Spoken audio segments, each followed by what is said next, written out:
tal amigos? ¿Cómo están? Les saluda Tzitziki Félix. Es un gran honor para mí el acompañarlos en la Care Podcast. Es importante este tipo de temas con respecto al Alzheimer's porque, aunque no nos guste escucharlo, todos vamos para allá. Todos.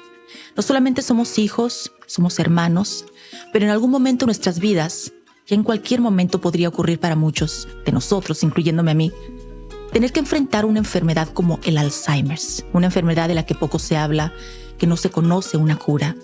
¿En qué momento nosotros tenemos este tipo de conversaciones para estar preparados en una situación como estas? No solamente de estar preparados, sino de enfrentarla con la mayor fortaleza, no solamente física, financiera, sino mental y emocional. Es por eso que el día de hoy les tenemos los testimonios y las historias de manera cruda, de manera orgánica y cálida, de esas conversaciones que no queremos tener sobre nuestra familia y cómo el podcast La Care está haciendo un cambio en la vida de muchos, pero al mismo tiempo también cómo nos está ayudando a enfrentar una situación como estas. El día de hoy me honra presentarles a ustedes a Manny y a Perla porque estaremos tocando con ellos el tema de cómo cuidar a los padres con Alzheimer's o alguna persona de edad avanzada. Manny, bienvenido. Gracias. ¿Tu nombre, por favor? Mi nombre es Manuel Beltrán y cuidé a mi papá con Alzheimer's por más o menos 11 años. ¿Y tú, Perla? Sí, mi nombre es Perla Castro y nosotros cuidamos de mamá por un poco más de 20 años. 20 años. Cada circunstancia es distinta, ¿no? Uno puede decir, lo tienes clarito ya que lo atravesaste. Las personas que apenas lo están viendo, lo perciben, es una situación de horror.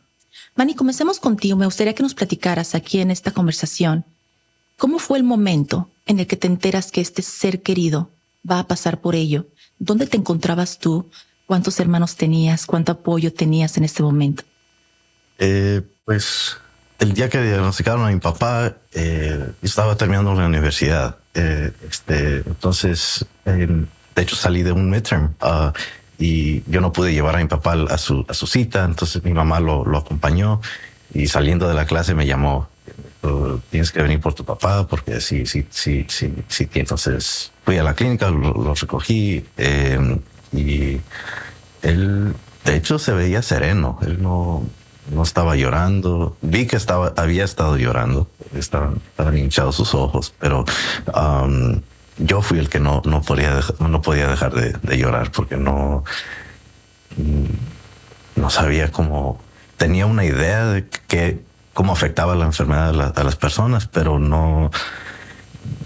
Lo poco que sabía, pues me asustaba, ¿no? No tenía trabajo fijo, estábamos viviendo en la casa de mi mamá, mis papás estaban divorciados. Entonces, era bastante difícil la situación en casa.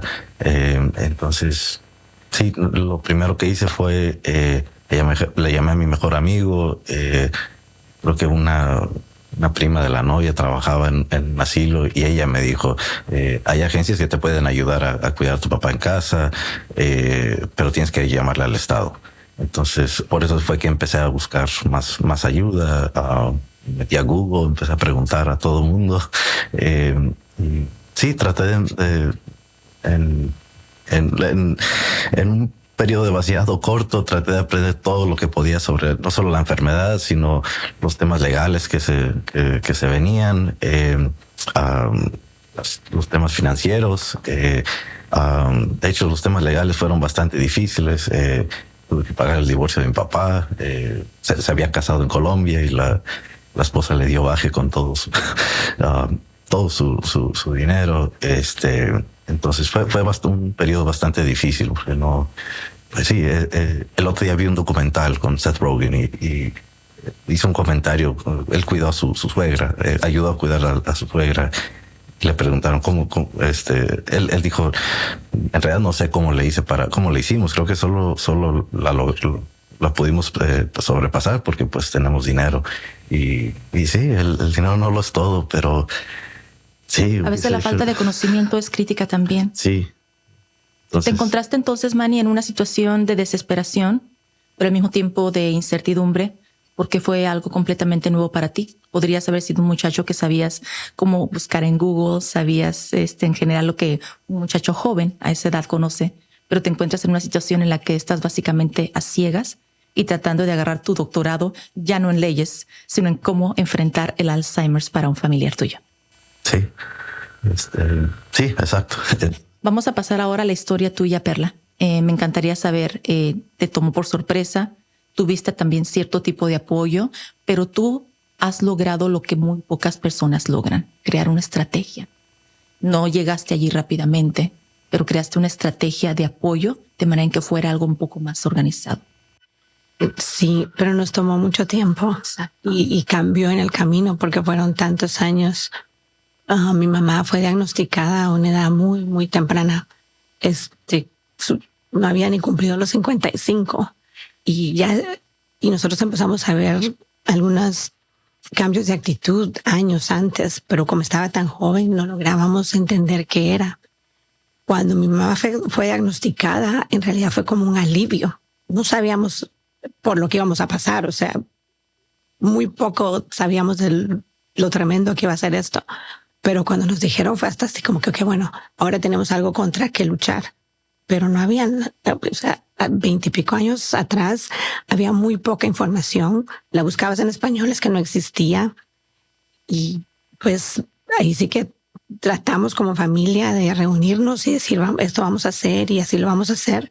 Pero el Alzheimer's cambia de fase a fase. Entonces cada vez teníamos que cambiar de estrategia, cambiar de... ¿Cómo fue el comienzo, Perla? ¿Cómo que eran las cositas que veían, ejemplos que dijeron, esto es diferente, esto lo tenemos que abordar y ver qué significa? Empezó tal vez con ella no levantándose temprano. Mi mamá era siempre la primera en levantarse y nos cocinaba, le cocinaba a mi papá y nos iba a levantar a todos y de repente ya, o sea, le costaba salir de la cama.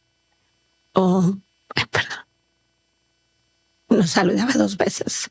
Llegábamos y nos decía, y tú entraste y no me diste besito, pero mami te acaba de dar un beso, pues dame otro. Ella ella no se ponía tan nerviosa y nunca lo estuvo. Mi mamá tomó esto con un estoicismo increíble. Ella decía, si Dios me dio esto, Dios me dio un buen esposo, buenos hijos, lo vamos a pasar, vamos a estar bien. Pero sí, hubieron muchos cambios. Yo quisiera poderte decir, ay, sí, lo hicimos y fue fenomenal. No, fue muy difícil. Al principio estábamos todos solteros, también saliendo de la universidad, unos, otros en la universidad. Y pues la vida de todos fue cambiando al mismo tiempo que las fases de la enfermedad iban mostrándonos distintas cosas.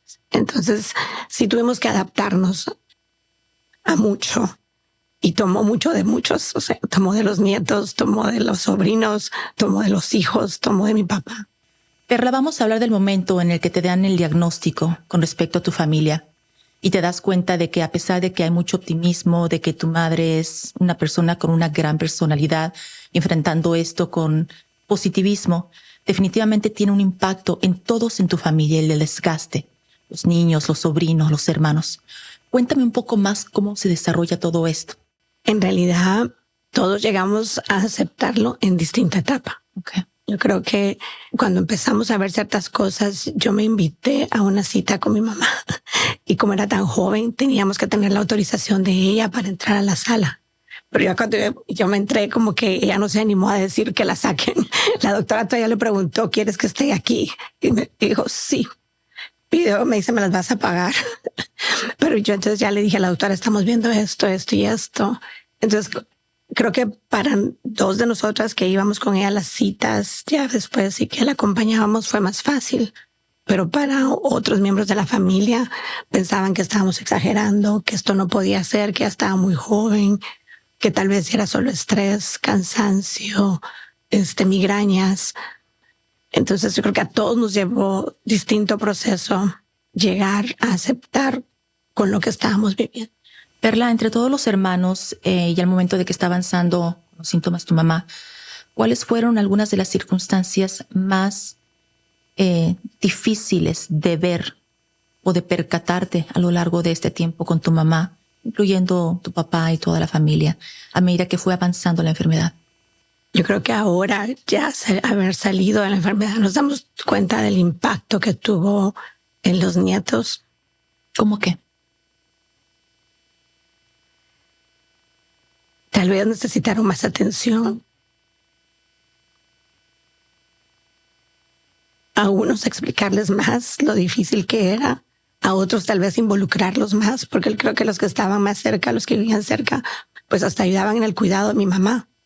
Pero los que estaban más lejos sí venían a visitar, pero no era lo mismo, ¿me explico? Entonces yo creo que ahora estamos tratando todos de regresar y estar más unidos, pero esa fragmentación creo que sí afectó las relaciones. Y para mí creo que es lo más doloroso, porque mi mamá sí hubiese hecho todo por tener una familia unida. Y creo que él, aunque sí lo hicimos juntos, sí tomó mucho trabajo y desgaste. Mucho desgaste, gracias, esa es la palabra. Mucho desgaste. Y mucho resentimiento por parte posiblemente de algunos al no entender lo que se estaba atravesando. Claro, y yo creo que es lo que tenemos que trabajar todos, ¿verdad? Yo he tenido la bendición, la suerte de tener terapista desde hace muchos años y tratar de trabajarlo, porque quiera que no, yo creo que sí, hay un resentimiento de una manera u otra, pero cómo se manejan esas emociones, esos sentimientos que son válidos, cómo se trabajan tratando de entender desde la perspectiva de los demás. Pero sí, no ha sido fácil. No creo que se haga fácil. Creo que uno aprende a vivir con esto. Pero hay que enfrentarlo. Vani, comencemos desde el principio, cuando le dan el diagnóstico a tu papá. Sus papás están divorciados, estás en una situación muy joven también, de mucha incertidumbre y vulnerabilidad, porque estamos hablando de un ser familiar vulnerable.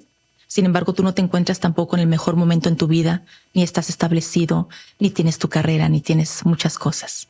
Entonces estás cargando con tu propia vida, el divorcio de tus padres, ayudar a tu papá en este caso también, en otras áreas. ¿Cuáles fueron algunos de los momentos que tú podrías compartir con nosotros? Y la razón por la cual es importante compartir estos momentos es porque no se habla de estos temas.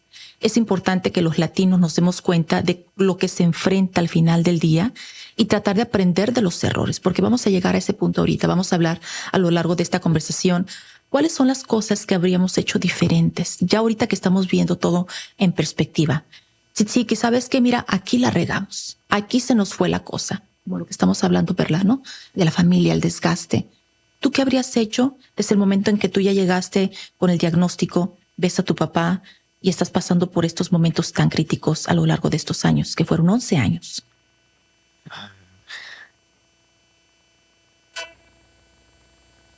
Al inicio, al momento que van avanzando, ya sabemos que al inicio fue un shock. Sí. Encontraste a tu padre, estaba sereno, no tenía ningún problema, pero tus emociones estaban a flor de piel. Sí, de hecho tenemos la misma preocupación. Mi mamá me comentó después que cuando se puso a llorar en la oficina del médico, estaba llorando porque ella trataba de confortarlo y decirle, tu hijo no te va a abandonar. Y yo decía, no, pero ¿cómo le voy a hacer eso? A mi hijo nunca lo traté bien y encima de eso le voy a hacer esta carga para él. Y él se preocupaba por eso, porque su mamá sufrió de la misma enfermedad. Y después, con los años, él me decía, era su preocupación, que él de una manera sabía lo que venía. Entonces, esa siempre fue su preocupación y también la mía, porque pues siempre había conocido a alguna persona u otra viviendo con algún tipo de demencia o Parkinson y veía conforme va avanzando la enfermedad, todos los estragos que hace en la persona y todos alrededor. Algo que haría diferente conforme fue avanzando mi papá. Antes de que pases a ese punto, es importante lo que acabas de decir y me gustaría recalcarlo. Tu papá te dijo algo muy importante. Te dijo, ¿cómo le voy a hacer esto a mi hijo? ¿No? Todos los padres tienen sus propios traumas, sus propios demonios. Todo el mundo cargamos con esa basura mental y esa carga. Muchas veces pensamos que hemos hecho daño, a veces no hemos sido los mejores padres o nosotros los mejores hijos. Siempre existe ese tipo de situaciones. Y tu papá en ese momento estaba muy al tanto de que tal vez, aunque no fue el mejor padre para ti, y de no sabía lo que se te venía encima. Y ese es un importante punto, porque al momento de no hablar de este tema y querer bloquearlo como nosotros adultos que ya somos y que vamos a llegar a ese momento, es importantísimo tener la conversación con los padres antes de que ellos lleguen a ese nivel. hablar con ellos, perdonarlos, saber que hicieron lo mejor, saber que trataron lo mejor que pudieron sin ese manual debajo del hombro y tratar de perdonarlos y decir, ok, ¿de qué manera vas a querer que manejemos esto en caso de que llegue? ¿Correcto? Sí. Ahora cuéntame, ¿cómo fue entonces al final de cuentas los primeros pasos que tomaste y que de lo que podrías haber hecho diferente? Sé lo que me hubiese gustado hacer, por ejemplo, obtener la tutela legal de mi papá, pero no podía cubrir los gastos para hacerlo. ¿Qué habría representado eso, Manny? Obtener la tutela legal. Hubiese hecho algunos trámites más fáciles para mí, especialmente conforme fue avanzando. Más adelante, el dolor de cabeza más grande fue cuando tuve que llevarlo a un asilo, un ancianato. Y no digo que todas las personas que viven en un ancianato les toca lo mismo, pero todo lo que me contaba todo el mundo, que no lleves a tu papá a un asilo porque no lo van a atender bien, todas estas cosas terribles, muchas de estas cosas sí sucedieron. Yo lo llevé con la idea de que iba a ser su cuidado más fácil, ¿no? Y no, de todos modos yo tuve que, conforme fue avanzando su enfermedad, yo tuve que ir a cambiarlo, limpiarlo, yo tuve que comprar sus pañales, las toallas húmedas.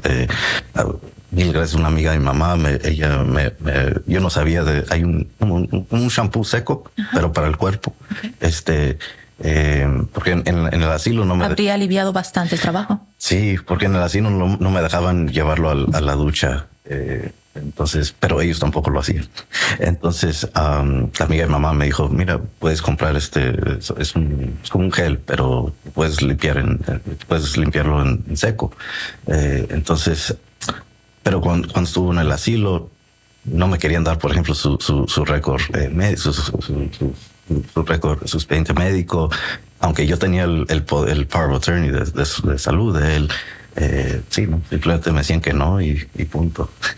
Manny, vamos a hablar de una manera cruda y te pido una disculpa antes si te parece que las preguntas que te voy a hacer van a ser difíciles, pero se tiene que tocar este tipo de aspectos. Tú estás bañando a tu padre, lo estás limpiando, áreas completamente privadas que uno nunca se imagina tener que estar haciendo eso con nuestros propios padres, y menos en el aspecto latino, nuestra cultura, nuestros tabús. No hay otras culturas que son más abiertas, nosotros no. Yo no me puedo imaginar ahorita lavando, limpiando a mi papá o a mi mamá siquiera. ¿Cómo enfrentas eso? Creo que en el caso de mi papá tuve bastante suerte. Una de las barreras que siempre tuvo fue el idioma. Entonces, por ejemplo, en el asilo, al inicio, a veces las enfermeras lo trataban de limpiar, pero no se dejaba o me decían, es que me pegó. Pero me decían en inglés, how'd you ask him? ¿Cómo le preguntaste? ¿Le pediste a una enfermera bilingüe que le dijera qué iban a hacer? No. Y era eso, que no entendía por qué lo estaban tocando. Pero cuando era una enfermera bilingüe no surgía este problema.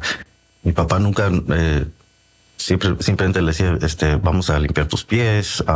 Casi no, conforme fue avanzando, no hacía todo en un solo día, sino hoy vamos a limpiar tus pies, mañana solo el torso, los brazos, y así lo hacían pasos más pequeños para que no perdía el equilibrio a veces. Entonces simplemente era más fácil así.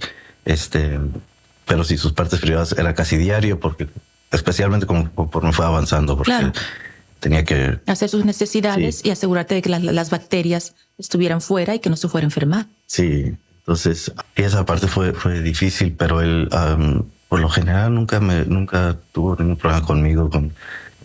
Siempre le preguntaba, ¿te puedo limpiar?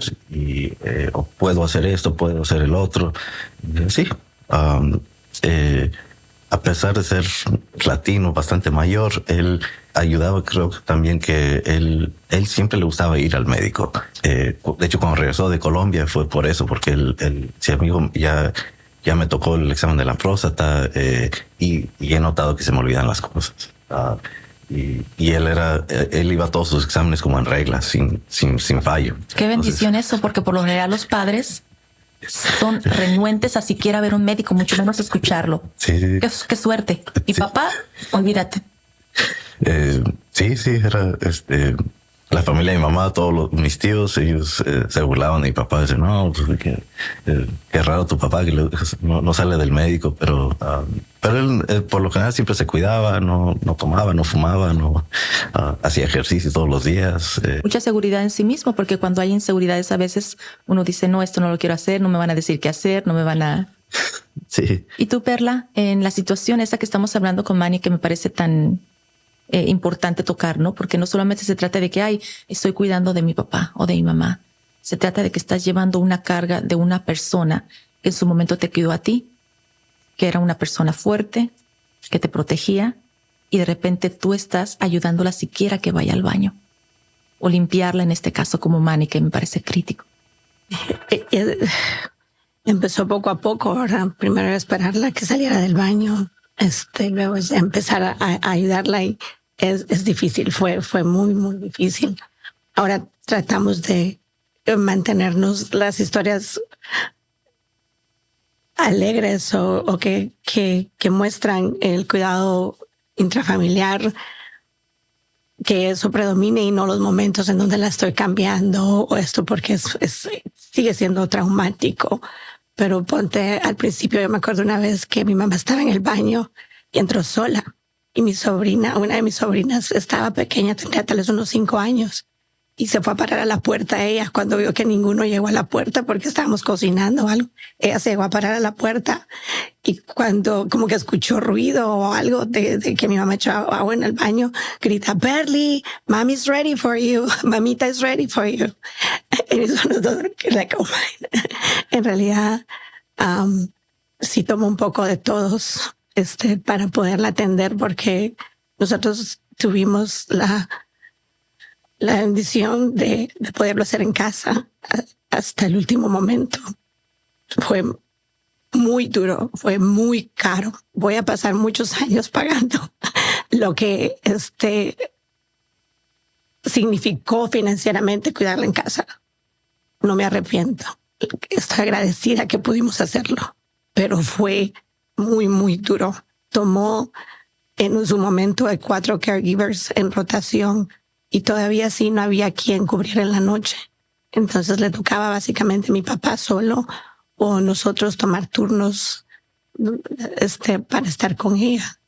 Y él también, lo que para mí es fundamental mencionar es cómo es importante ponerte tu mascarilla primero y estar bien tú cuando estás cuidando de alguien más. Como dicen en los aviones, es tan cierto en todo momento. Porque mi papá, que era el que estaba con ella todo el tiempo y con los cuidadores que llegaban en rotación, paró en la emergencia y en intensivo más veces que mi mamá. Cuando tú preguntas qué quisiera haber hecho distinto, es tal vez no ser tan perfeccionista y tal vez ayudar a mi papá a no buscar la perfección en el cuidado, porque no lo íbamos a encontrar. Entonces, ese afán por hacer las cosas también causaba un estrés innecesario y provocaba que él parara en el intensivo y en la emergencia, y también causaba un dolor doble. Sí, un dolor doble. Gracias, un dolor inexplicable. Yo ahora no sé cómo logramos de verdad cuidar de 2 personas en su momento cuando él estaba en emergencia. Es que, Perla, las estadísticas inclusive lo muestran. El Alzheimer's no solamente afecta a la persona que está sufriéndolo, sino que enferma a los que cuidan de ella. No los desgasta solamente, los enferma. ¿Y de qué manera? La falta de fuerzas, la falta de mente, de esa fortaleza mental, porque se va bajando y va bajando y va bajando. Cuidando a una persona a la que quieres, que no sabes si estás dando lo mejor de ti. Te sientes con la culpabilidad cada mañana que te despiertas. No sabes si le estás dando lo mejor antes de que muera. Y tú sabes que va a llegar el momento en que muere. Y todo ese tipo de carga mental y emocional tiene ese desgaste psicológico y fisiológico en una persona. Y es precisamente por eso tan importante tocar esto y decir qué cosas podría uno haber evitado. Y eso que tú dices ahorita, el perfeccionismo, ¿no? Por ejemplo, Manny, que está diciendo, bueno, estoy contento de que pude estar allí. Él era una persona de cualquier manera que le gustaba ir al doctor. Sin embargo, hay cosas, como él dice ahorita, no tenía el dinero para tener la tutela legal de mi papá y de tomar ciertas decisiones más rápidas. Entonces me gustaría que comenzáramos desde este momento también, para terminar más adelante la conversación, es compartir de esa manera orgánica con la gente que nos está viendo y escuchando cuáles serían los puntos estratégicos que como personas que han sobrevivido el cuidado de una persona con Alzheimer's habrían hecho. Primeramente, como tú dijiste, la tutela legal. Como tú estás comentando, Perla, el haber tenido menos percepción de la perfección del cuidado. Y también la otra cosa que me gustaría que nos elaboraras un poco más, el desgaste familiar, las relaciones interpersonales entre los miembros de tu familia. ¿Cómo se vieron desgastados? ¿Cómo se vieron desunidos acá a raíz de esto? Danos algunos ejemplos.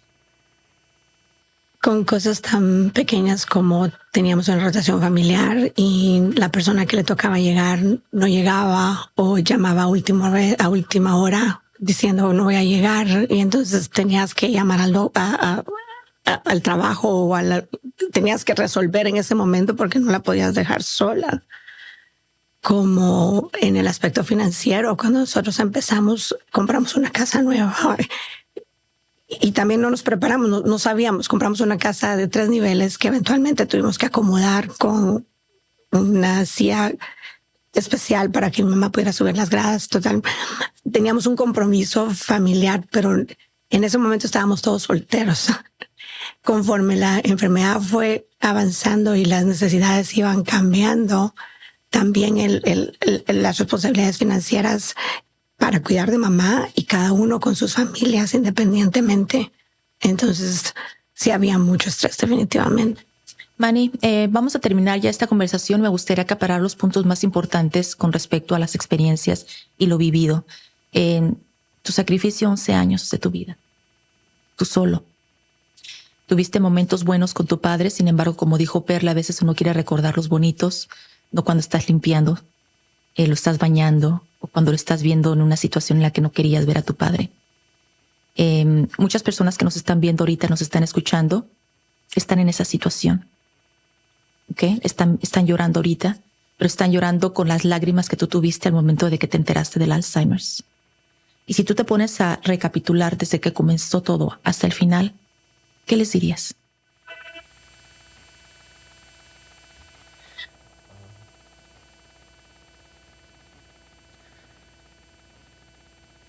De pedirle ayuda a todos sus seres queridos, amistades. A veces uno se limita a, bueno, le pedí a mi familia, no resultó y pues ni modo.